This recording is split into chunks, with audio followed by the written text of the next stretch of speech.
It's the Daily Dog. Hey everybody, welcome back to the Daily Dog. Thanks for hanging out with me today. Y'all, I think we have a good one today. We are going back to the band Yes, and it has been way too long since I've had a Yes song on the channel. In fact, I was reminded a couple of weeks ago that I need to do some more Yes on the channel because over on my Patreon, Yes won our poll for an extended play listen, and the piece that we ended up listening to was the entire Fragile album.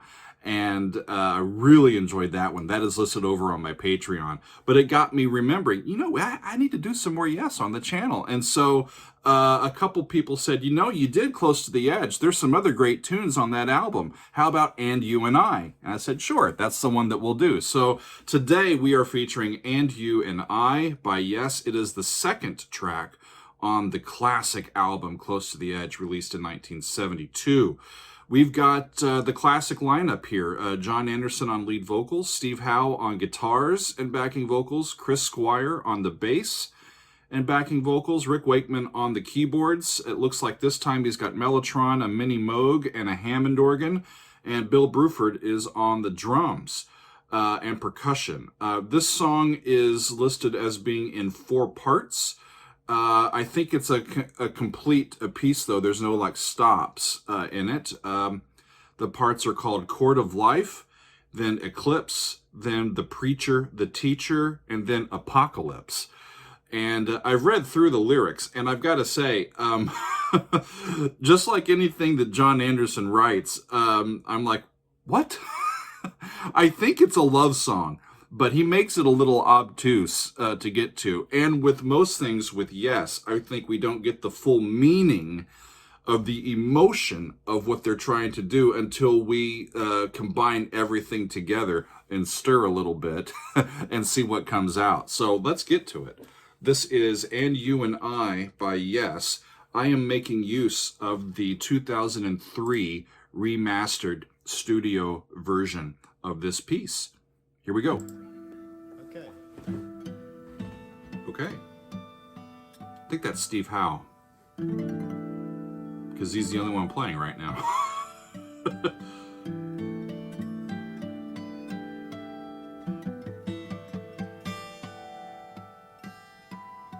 Some harmonics. I think he's just playing some E harmonics.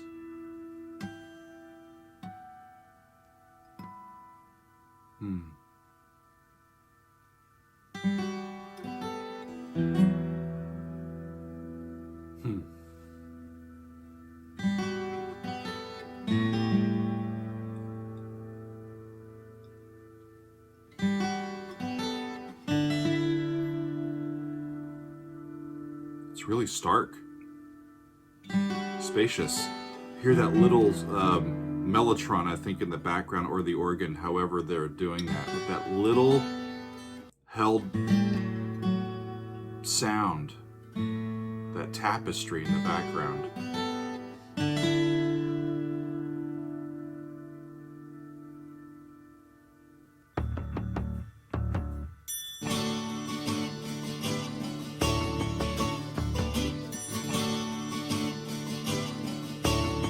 In 3, it's an interesting 3. Whoa, listen to that.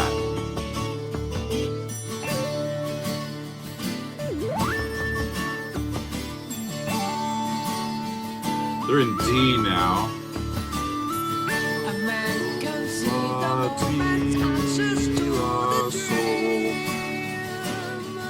It's a static D chord. The guitar is arpeggiating up to a D major 7th.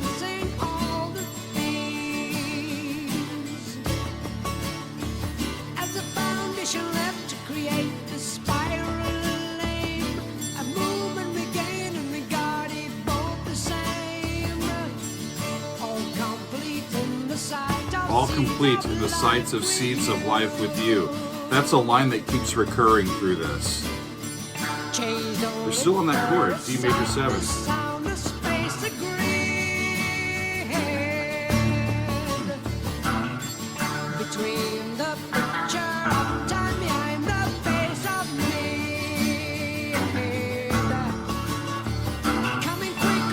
Is that the bass in the background?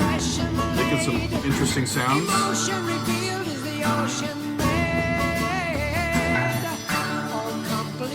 All complete in the sight of seeds of life with you.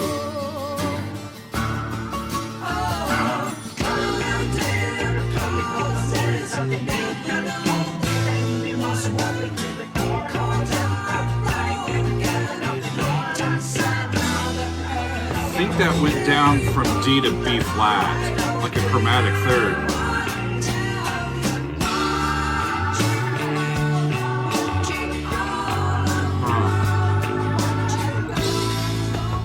Watching the world, watching all of the world, watching us go by.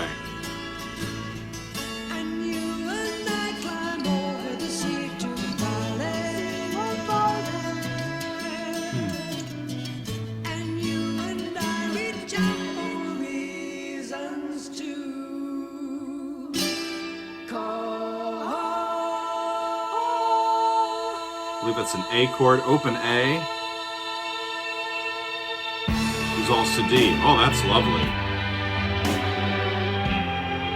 Whoa!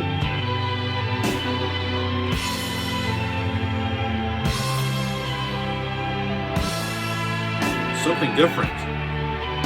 That is rich. And sort of ever morphing. I can't really tell where they're going.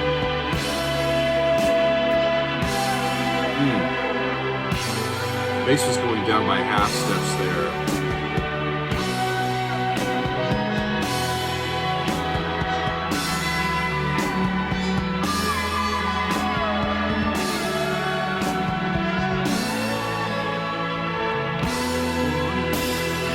I believe that's still E.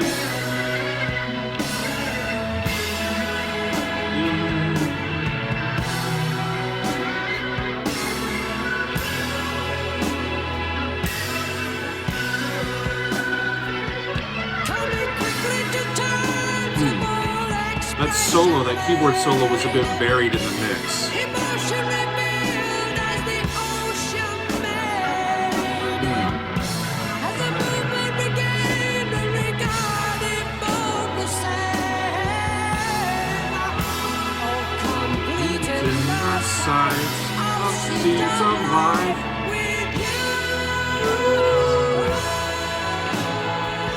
Wow. Every time that line comes back, it's something different. I was expecting for that to be like a ritornello, a repeated musical motif or theme coming throughout the piece, and they're not treating it that way. It's kind of the same, but it gets reharmonized.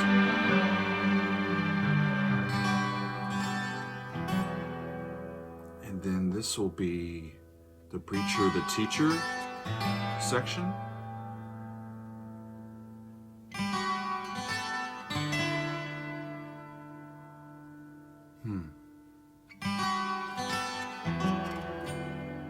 Kind of reminds me of the opening, but kind of minorish instead of majorish.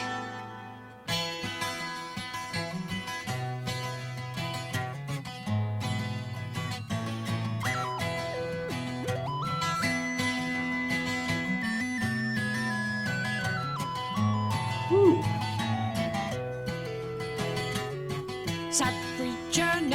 But Rick knows just how to play in the cracks to complement the other players, doesn't he? Insane teacher, be there reminded of the rhyme. There'll be no mutant enemy we shall certify. Political ends, our sad remains will die. Reach out as forward taste begin to enter you. There's that same tune, but it's not the same words. Reach out as forward tastes begin to enter you. No idea what that means. I listened hard but could not see. Light tempo change out and inside. There's that Chris Squire bass. That's just round, round. Wherever he goes, wherever he plays. Asking to be shown the same. In the end, we'll agree, we'll accept, we'll immortalize that the truth of the man maturing in his eyes.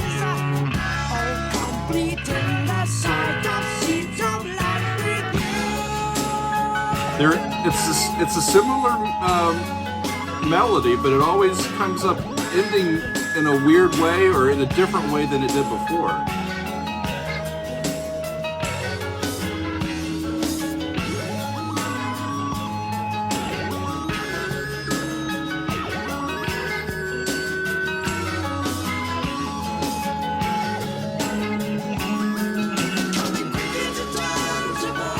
Love the mini Moog synthesizer sound.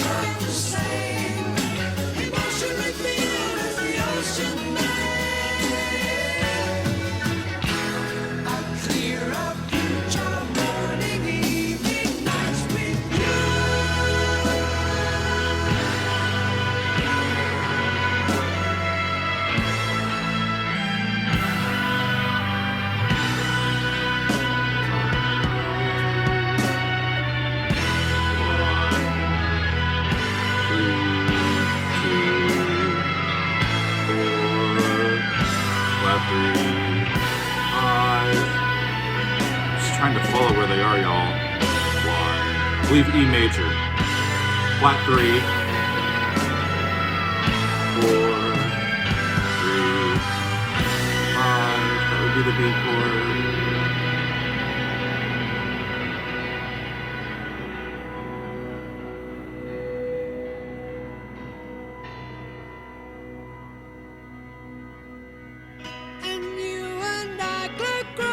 Shapes of the morning.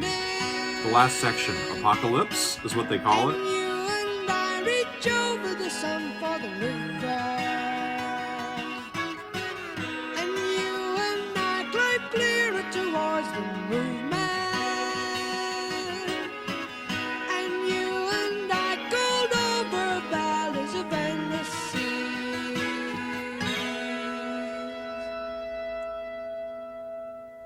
Oh, I want more of this last section. Oh, that's unfair. That's the song. That last section was way too short. That's the harshest thing I can say about that song, is that I want more of that last little section. There's 4 little lines in that last section, and you and I starts all 4 lines. We climb, crossing the shapes of the morning. We reach over the sun for the river. We reach over the sun for the river. What does that mean? The sun is way out there. The river is here. How can we reach over the sun to reach the river? John. Then we climb, again, clearer towards the movement. I don't know what that movement is. And then we are called over valleys of endless seas. As I looked online, a lot of people said, this is a love song, a classic love song. Like, well, if it is, then it's a John Anderson style love song, because he really makes you work for it, y'all. He never says anything about love specifically. The word is not included in these lyrics. I've looked a few times. If it is a love song, it's an obtuse version of one, and that's what we expect from Yes, right? Filled with metaphor, and you gotta work for the meaning, but they make you become emotionally invested in it, and that will reveal the meaning of it as interpreted by you personally. I think that's why Yes's music is so personal to people. It's because each of these like metaphorical style writings and sounds only really make sense to us within our own perspectives. Let's see.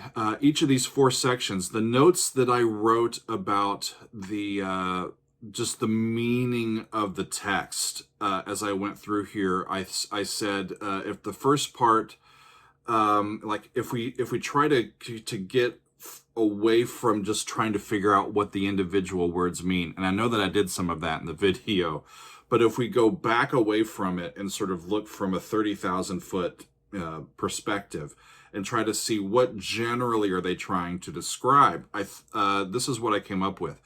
The first part, Court of Life, we're meeting or becoming aware of each other. We are seeing each other anew for the first time. It is a meet, right? And this, I think, can be for individual people, person to person, or it can be corporate, right? Our community, how we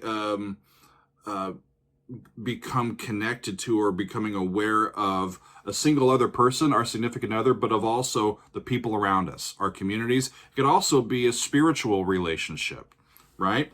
The second part, eclipse, was creating the bond itself, was creating the promise, creating the sacrament. It's almost like a wedding.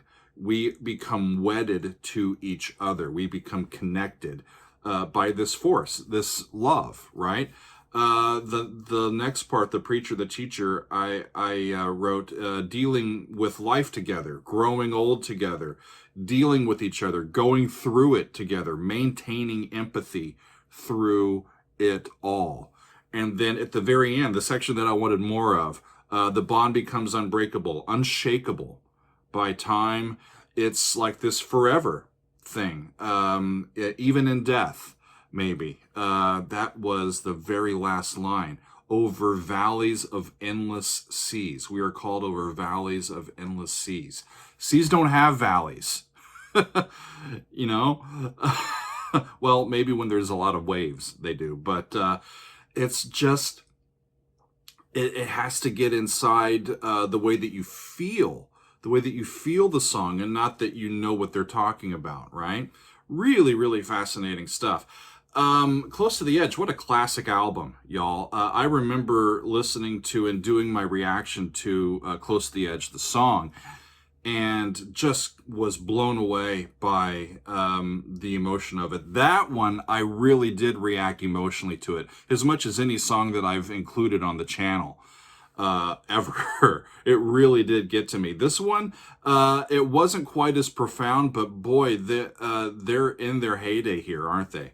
Wonderful sounds. I love the pacing of it, and that line that keeps coming back, all complete in the sight of seeds of life with you. Seeds of life, the potential, right? I think John is talking about it is what we make of it. Use whatever comes our way, how we feel, what our relationships are, and always think of them as seeds for what could become of it. What can you make of this? It helps me with my perspective and trying to keep aligned that way. Tell me what it means for you, right? If this is like a classic love song that you and your partner are really tied to, like what are your reactions to this? What do you think that it means? What does it mean to you? I would be interested to know what you guys think of it. Either way, time well spent listening to Yes, right? So this has been Yes and You and I off of the album Close to the Edge, released 49 years ago, and it is still just as impressive and unique a sound as it was back then. So thank you everybody for being with me today. I really appreciate you being with us. We've got more music and reactions coming up in the future, but today that's it for us. Thanks for being with us. We will see you again next time on another edition of The Daily Doug.